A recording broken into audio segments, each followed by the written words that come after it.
All right. So this is Dr. Kogan, the family. You guys go around. Cash. What's your name? What's your name? Peter. Skate Shed. Skate Shed. Angela. All right. Eating ice cream and a pie, talking about weed. Perfect combination. All right, kids. Important topic. We know lots of people using cannabis. Some use it for medical purposes. That's what my book is all about. Some people use it recreationally. And then there are kids using it recreationally. So there's no judgment. I'm not trying to tell you what to do here. I'm trying to just answer your questions and see what you know, what you don't know. So yeah, thoughts, ideas, is it good for you, is it bad for you? Why would people do it, why would people not do it? There's no particular order, you don't have to, you know, there's no, you don't have to speak if you don't want to. What are the effects on a developing brain? Yeah. So, Right to the core. right to the core. Well, David is always straight shooter, right? Well, and you're making a documentary about psychedelics for your class, right? So, it's a good question. So, we all make cannabis in our bodies, right? So this is called Cannabinoid System. And it actually controls probably most of our functions. And definitely controls a lot of behavior, internal cannabinoids, or what we call endogenous cannabinoids or endocannabinoids, critical in regulating stress and trauma, and they're actually also critical in developing the brain. So what you make seems to be critically important. The question is when you put something that's comes from outside, so exogenous cannabinoids, like, you know, smoking weed. Right, Sarah? Why is it coming from me? No, I'm not thinking any of it, just saying. So anyway, so turns out that when the brain is developing, taking high doses exogenous cannabinoids, specifically something called tetrahydrocannabinol or THC, or delta-9 THC, seems to be quite detrimental. The data seems to be pretty clear. There's been a lot of studies, especially the more kids use, the more negative impact there is. There is an interesting caveat that even though in humans it's never been tested, but when you look at the monkey or other animals, it seems like that CBD, which is you guys probably familiar, right? Do I need to explain? Sarah, do you know what CBD is? Yeah. Peter, do you know what CBD is? All right, that's thumbs up. Yeah. Do you guys know what it stands for? Sarah? Wait. Just don't make up shit. Okay, never mind then. All right. It stands for cannabidiol, but regardless, it's a second major cannabinoid, a large cannabinoid. So that seems to somehow partially offset negative impacts, although in humans we don't exactly have complete proof, but there has been some studies showing that yes, probably taking CBD, you have to take a lot of THC for whatever reason. Taking some extra CBD seems to have some protective effect on the brain development. There's a opposite side of the brain development after brain is developed. Well, then turns out THC actually doesn't have that much of a negative long-term impact. It has some addictive potential and long-term behavioral shifts, but in some ways it's actually protective. So there's an idea that in an old brain, taking cannabis actually can protect memories and can even be part of the treatment of Alzheimer's disease. Although it's a little far-fetched at the moment, but there's definitely lots of interesting research. And I think our dog's having their own party over there. What is she doing? She's eating off the tray. But she can't really stand with her feet there. And then they're fighting over it. Look. Anyway, so that was a good question with a long answer. What else you guys want to So know? it's still not clear what it does to the brain. Well, so we know that it's the negative impact on developing brain is there. What kind So, of negative? well, the less volume, so literally the brain seems to be smaller. Just like And pretty much. And What's up? in the long run, there seems to be it's also like a big higher, part and mini part. sort of. And in the long run, there seems to be higher risk of some psychiatric problems like schizophrenia. What does a small brain do to somebody? You want to have small brain? I know. I just wonder. You like watching No, Homer but that's a Simpson? good question. Why small You brain? like Simpsons? Yeah. Why? Remember is- that Homer has got the brain.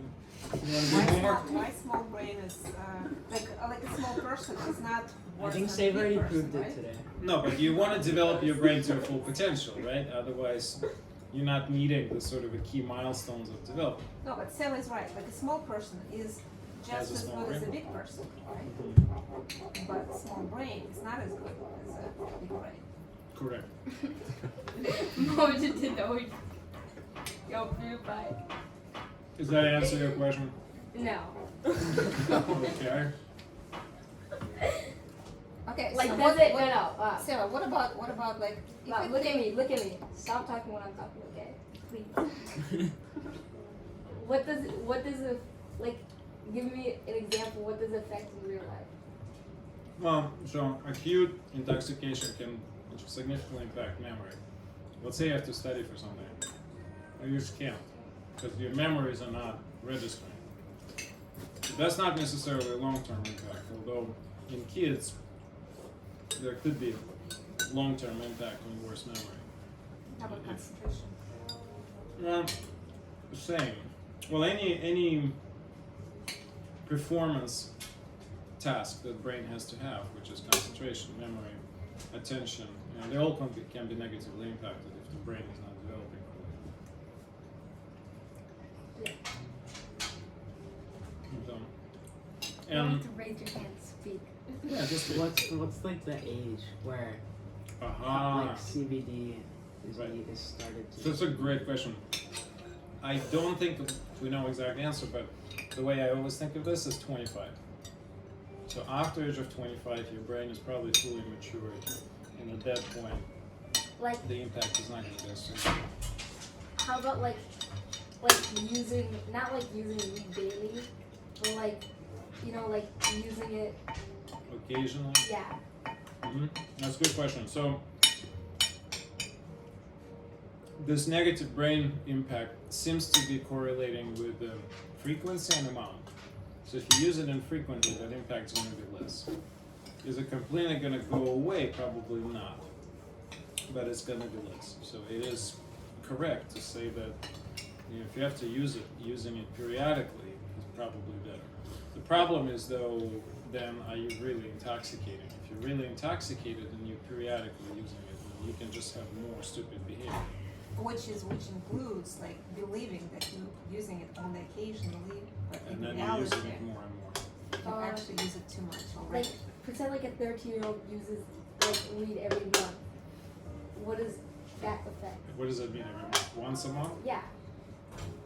Well, the problem is, again, what I said, Mom was correct, but in addition to that, imagine if you use it really rarely but large amount, and you're so intoxicated that you're gonna walk out of the window on the third floor because you haven't discoordinated. That could happen. People who periodically use at very high doses, and that's true with every substance. Alcohol is a good example, right? If you drink too much and pass out or vomit, you can have a major health risk that way. No, I but think the issue is immature Yeah. brain has a difficulty to control and say no. So it's theoretically once a month, but in reality it's Well, let's come back to that. I have a better way to I going back. to add that. Pretend like in the future, if a teenager does do that, is it gonna affect them in the future life? Well, that's the key question, right? If you use the cannabis now, let's say you're 12, and then let's say you use it once a month, is it going to have a negative long-term impact? And the thinking is that the answer is yes. You had a hand there for a while. I was just gonna ask, like, what's like the whole, like, is tolerance like a real thing? It's a very real thing. It's very personalized. So meaning, some people are very quickly become tolerant to certain doses, and some people don't.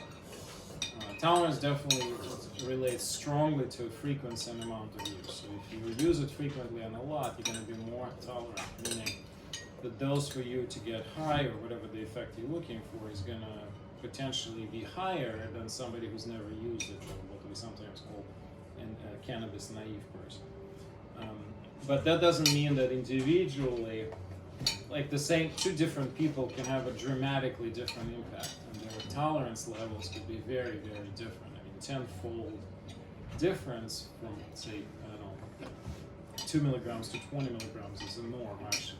So some people will be very sensitive, and some will be very, very non-sensitive, much less sensitive. That's pretty normal. That's not actually necessarily, at this moment, fully understood why that is. Meaning, we think there's some genetic predisposition to this, but why that is and how, what's the molecular mechanism, I'm not sure it's But let me ask you guys a question. I mean, in school, what percent of your classmates do you think are using? Do you have any sense? Over 50. Over 50. So you're 15 or 16? 15. School. So, David, you're the oldest here, so you're 16. So, what do you think? Maybe a third. A third. Right. School. So it's interesting, you guys are all slightly different age. So 16, 15, 14. School or. No, school, your class. In your Oh. class. That's Oh, cool, class. not your older friends, right? Your No, age. I mean, so as in like, if you're in middle As in school, your every grade or just grade. yours? Well, like as in your grade. Because, well, I mean, which grades do you know better? Your own grade? Eighth and Seven knows sixth. everybody. Alright, Not Peter, really Peter, seven. what do you think? What percent in your grade? It depends on like the subject, because like there's some subjects that are more like for more privileged kids, I guess. So I think. Do you think that's it matters whether kids are privileged or not? And I think Privileged use more or less? less. Less, you think? Yeah, like people with more like. I think we need like sheltered. Yeah. Yeah, like people that are more like, you know, like with more messed up families. You think they use more? What do you think? Because the pot is not percentage? cheap. The percentage. So how do they afford it? They steal it from their parents, I guess. Really? You steal from your parents? No, it's they. And I would say And like that's two- pretty normal. I know. one or two kids out of like 20 to 30 kids in a class. That's what you think. So low, So- very low. So there's a big difference, right? So you said that people just in a couple my percent. area, it's also just very weird to feed it now. Because you guys have both recreational and medical. Yeah. But so does our area. No, yeah, but just like my school in general, there's been an issue with it. Just more people in your school. Yeah, I think the Maryland. So Maryland does not have recreational yet. It's just the medicinal. And then the district where we're close, District of Columbia, they have both. But their school, what school you're at? Blair. Blair, right? So, high school. So, well, Blair is the closest to DC line, but it's still in Maryland, right? Legally, yeah. So, you know. So you guys have kind of similar experience. So you didn't really speak about that. So what do you What? think? Well, what do you think? Really, any kid could get into weed or like any type of drugs. It doesn't matter if they're rich, poor. No, of course I understand that. What do you think percent? Like, do you guys Oh. talk do you talk between Not- yourselves? Who's using? Who's not? Not really weed, but more other stuff What other stuff? like nicotine. Okay. Well, nicotine is just cigarettes. Okay. Not nicotine. Like electric cigarettes. Like Like vaping? So a lot of kids using vaping?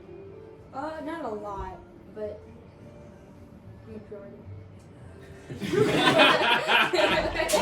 Sorry. That was good. Is that like old basically?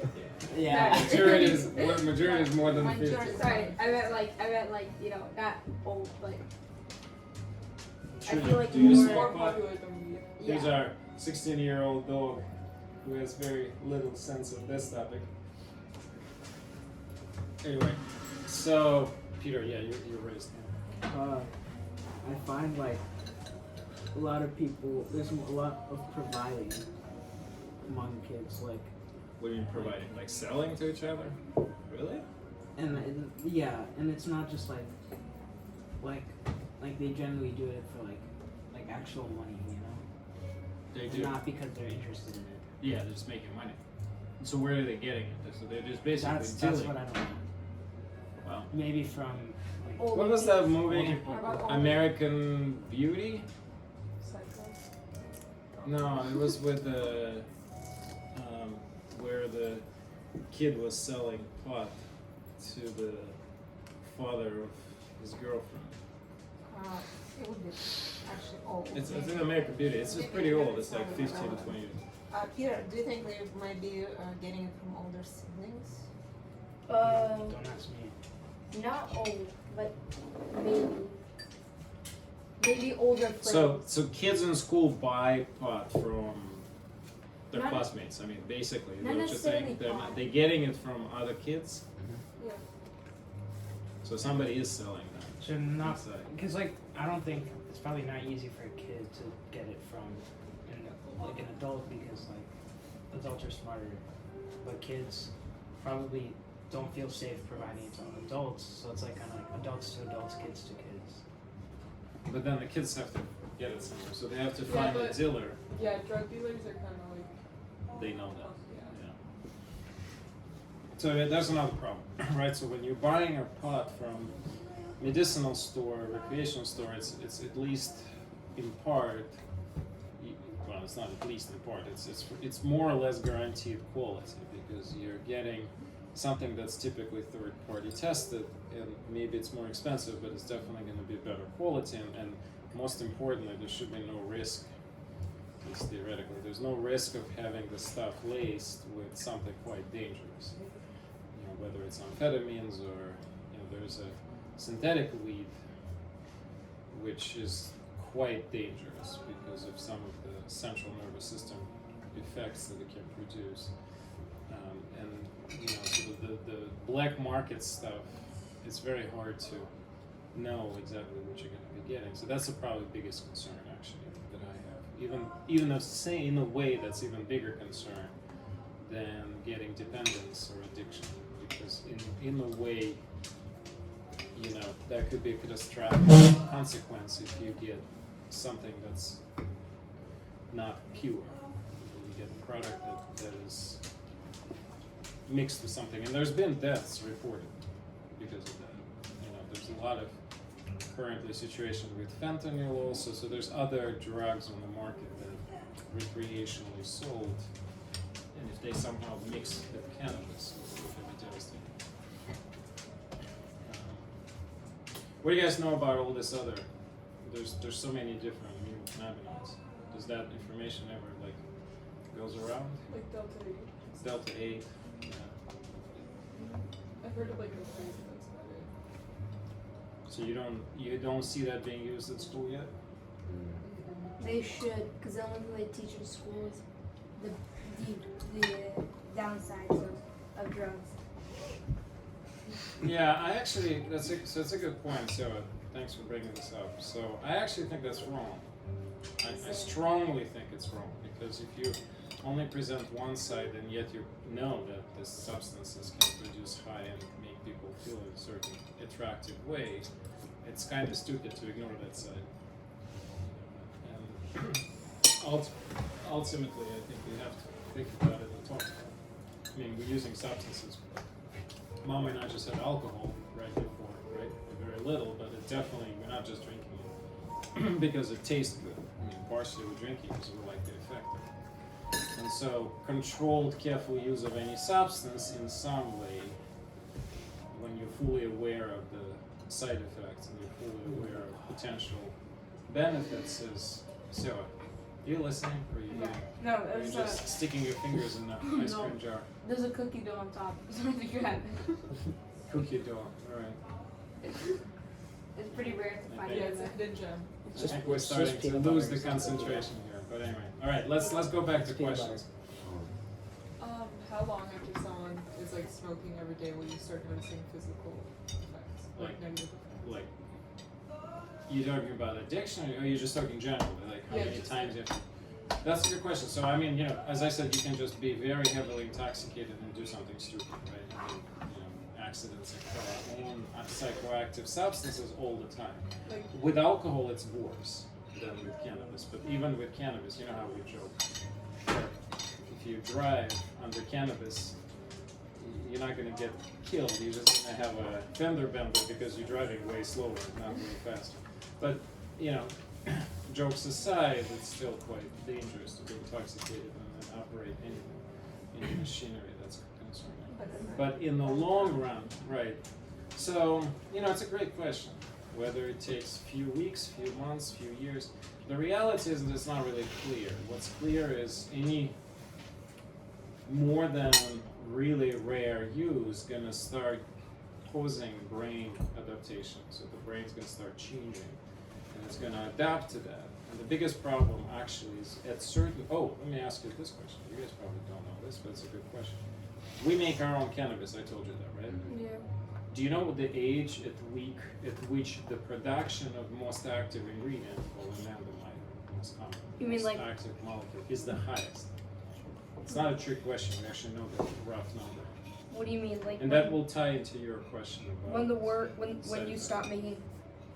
no, What not is stop. the When highest? is the highest production? What age? 20? Any other thoughts? Like 18, 17. 17, Like 15. 15, 1 third. Maybe you have any idea? Or you just Actually, no. Where's mine different? So 10.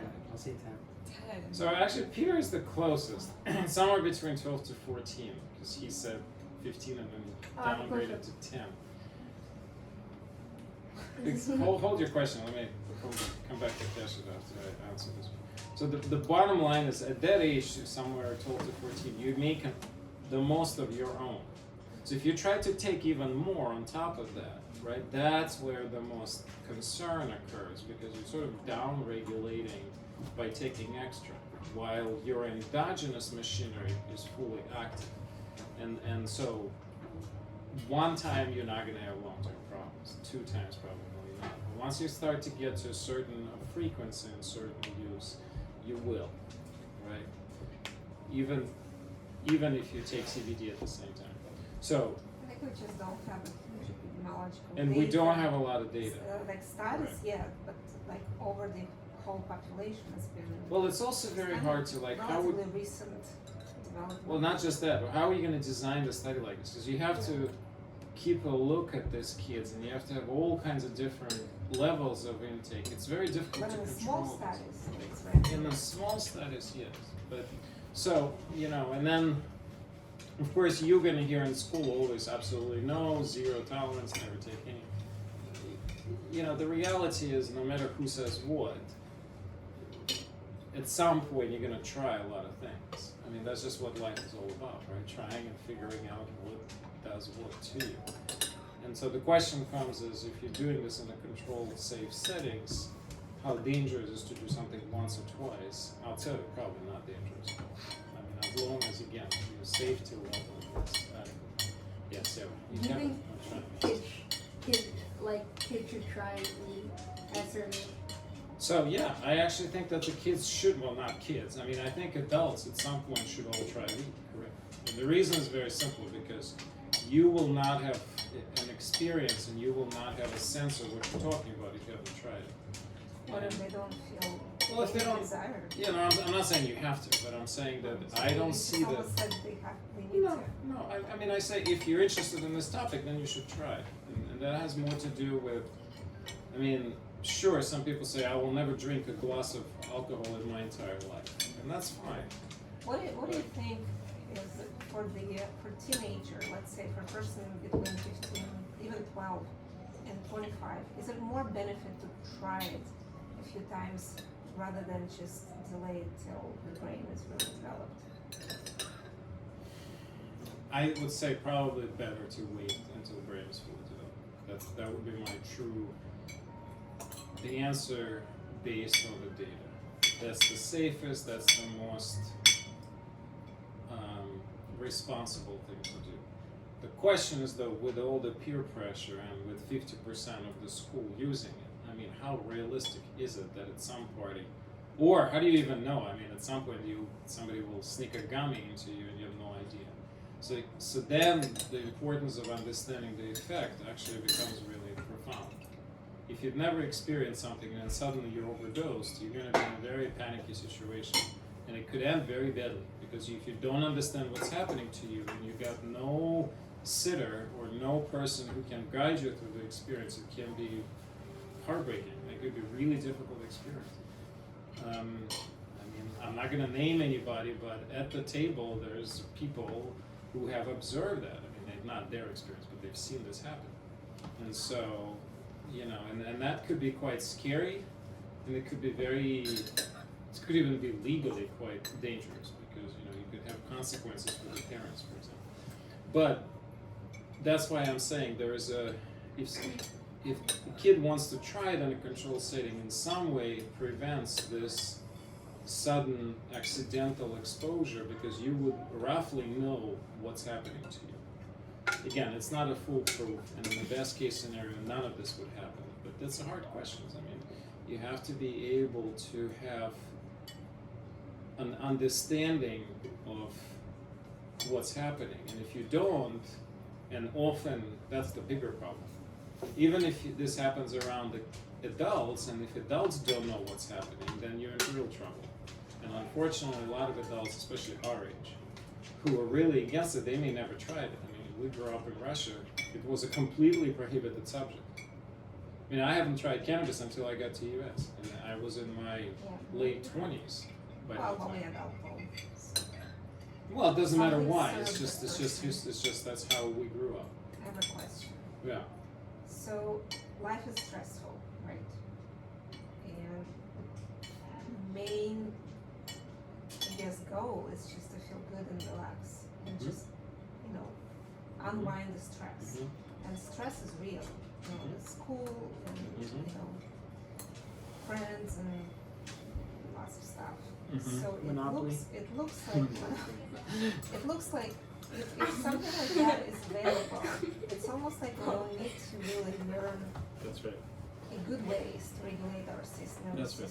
And that's the problem. In the long run, the problem with any substance is, are you taking a shortcut? Are you taking a bypass of basically not able to do something on your own and doing a shortcut? You know, And that has a really long-term effect. and that has a very long-term effect, because you basically, every time you're going to be in a stressful situation, you're going to default to a substance that's easy to do and in process. reality, your nervous system is And you- trained. And so instead of training it, you're actually getting it more out of balance, because when reality hits and you're in a situation where stress comes and you cannot regulate it, because you're going to keep thinking of the substance back at home, and you're going to only get worse and worse, not better and better. And instead, you should learn mindfulness and other techniques that will help you, like breathing, for example. They'll help you to self-regulate. So that's very critical. And when your system is actually knows how to self-regulate, that's when you can use this thing safely for yourself. Well, the If advantage you of want, you don't need to, but if you really want to. shortcuts can be useful. In a certain scenario with certain situations, shortcut can be But that's a what way you to need learning, but that's a medicinal, and that has to be guided, and it has to be done with processing. It has to be done with a guide who can walk you through some of the psychological challenges and opportunities. Yeah, I was like thinking about the people with maybe panic attacks or depression or things like that. How does it work for like physical pain? Right. So that's an actual, much more of a medical question. Weed is a very effective pain regulator.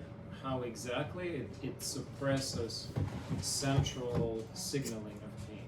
So the pain can be generated in two ways. Well, there's actually more complex than that. It also controls peripheral pain too.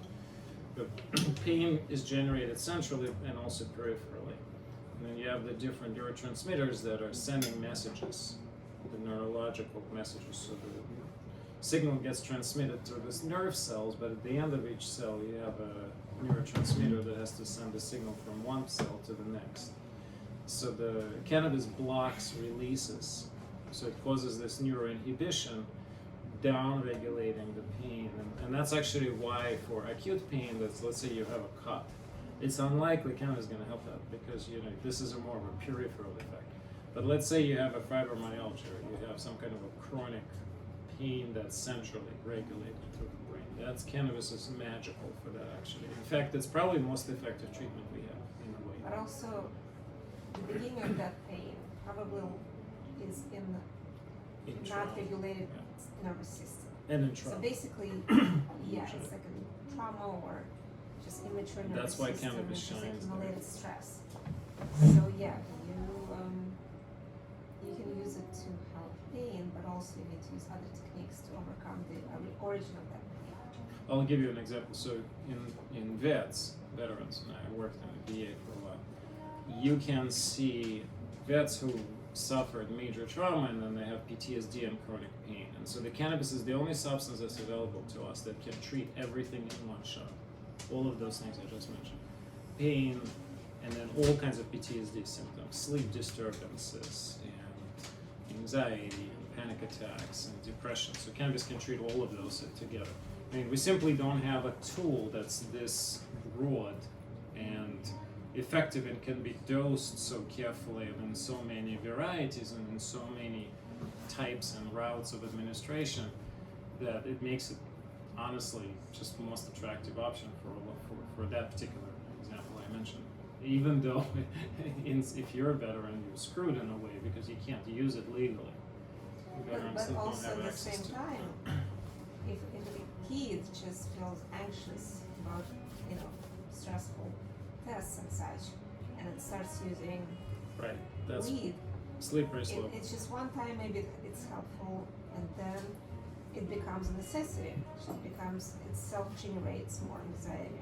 Well, it's not necessarily generates more anxiety, but because you didn't teach yourself how to, in that moment, to take care of this issue without pot, you're going to keep falling back onto the tool that's working, and the consequences of that could be quite long-term negative, because eventually you will get into a situation that is not going to be well controlled, even with pot, and that's when things may roller coaster down. It's also important to mention that nothing is foolproof, right? So when you're self-medicating like this, I mean, what if you run out of your substance? Right, and then what? And then you have a withdrawal. And withdrawal can be, with cannabis, the withdrawal is not dangerous generally, but it can be difficult. Psychological. Let's say somebody wants to Stop, right. So you guys understand what we're talking about? You know what withdrawal is? So what are you withdrawing with? So you're all withdrawing from something. And you're withdrawing sometimes horribly, right? With screaming, punching, running around, yelling, and all kinds of noises. So what is that substance that you're withdrawing from? Very regularly, unfortunately. Peter, you're withdrawing from it regularly too. Screen time? Exactly right. Screen time, right? So you can withdraw from a could be lot of sugar things. for kids too. It could be sugar. I don't know. You guys don't necessarily have to eat reasonably well. But screen is a good example. I mean, you can withdraw from screens, right? Because if your regulation depends on something, suddenly it's taken away, you get dysregulated, you don't know how to self-control it. That's, with cannabis, it's a bit more complicated. I don't think I want to go there. That's too. But can you explain how long usually minimum it takes to With cannabis? get? Yeah. Well, it's actually pretty much the same time with most of the substances. It's very different. That's what I read in the book. Psychological. The Psychological Yeah, withdrawal like- about the same. like the dopamination. Right, dopamine. Right, so this is a Minimum great book. how By the many- way, you guys should if you like audibles or reading, that's one thing you could do. You could actually read or listen to called Dopamine. You guys, we have the books if you want to listen to it. It's So about anyway, history of it's addiction. several weeks, right? Several 3 weeks for 3 4 weeks. psychological.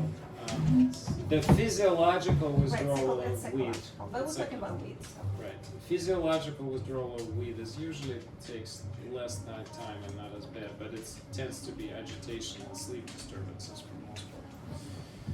So, but yeah, it could take a while. Bigger So, problem for is example, if somebody's a kid, cannot sleep and they start taking, smoking just to help sleep. So that's how long they need to stay off the weed to restore normal sleep.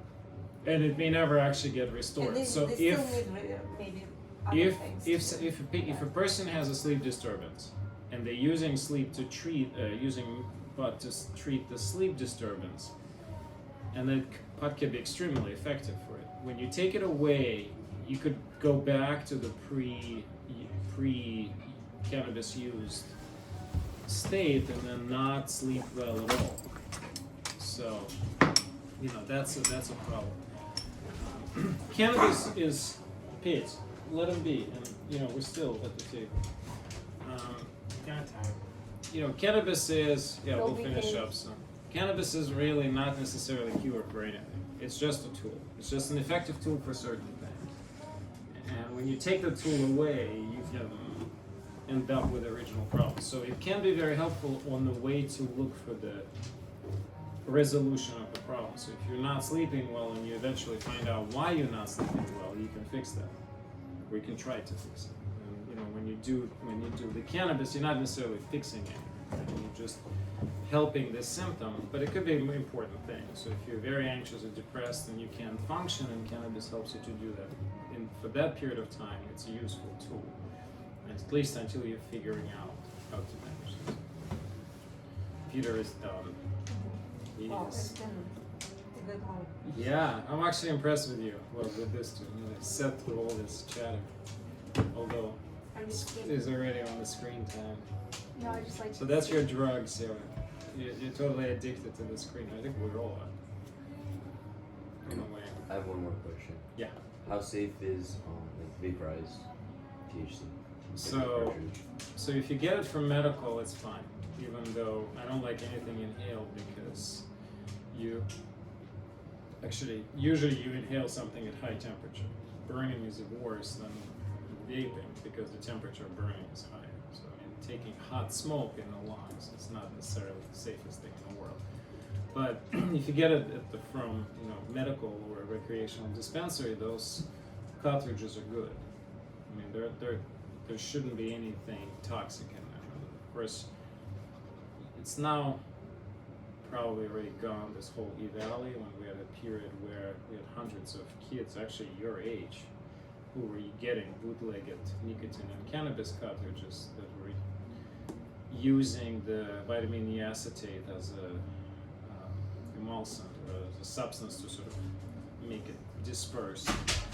And there were deaths related to it because that's a toxic substance. Now the big problem now with Delta 8. So Delta 8 is all basically at this point not controlled by any state. So when you're buying it, there's no regulation. Many of those products are not tested.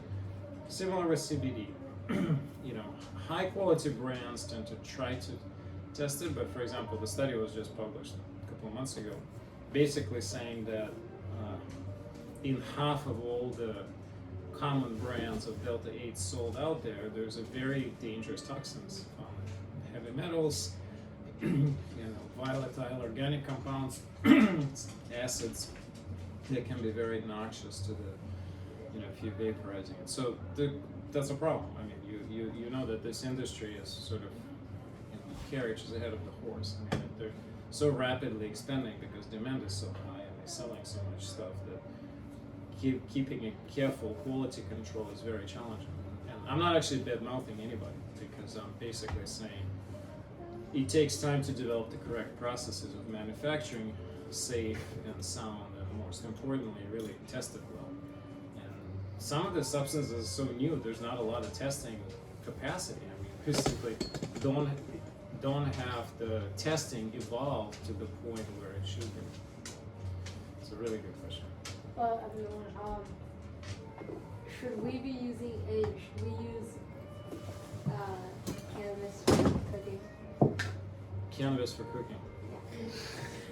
Or like Or Okay. what? no, like Chef question. Sam is future chef is asking a chef Should question. we be cooking with Cannabis. cannabis? If you serve people over 25. No, but so if you, in order for THC to be active, it has to be heated, right? So you have to activate it in some ways, and heating is most common. Well, one of the most common, not the only one. So yeah, that's what Sarah is trying to tell us. Well, you wouldn't do it for a taste, right? You would do it to get the psychoactive effect of the cannabis with cooking. Yeah, I mean, I think there's whole books written about it. There's a book that's actually There's called a Cooking Netflix with show. Cannabis. Yeah, I watched And That's you what? good. There's a Netflix show, Cooking with Cannabis. That's right. And he watched it. That's right. So what do you think, Sarah? You want to do that when you grow up? Maybe when you grow up. That's something that sucks. That's what? That's the only thing that sucks. When you grow up? Because Really? I might not be cooking when I grow up, you know? No, we'll see. Well, it's gonna cook for you. We'll see. All right. I think we're done, Mel. There could be more questions for There later. could be more questions. All right, we're gonna stop the recording. Please. Come on.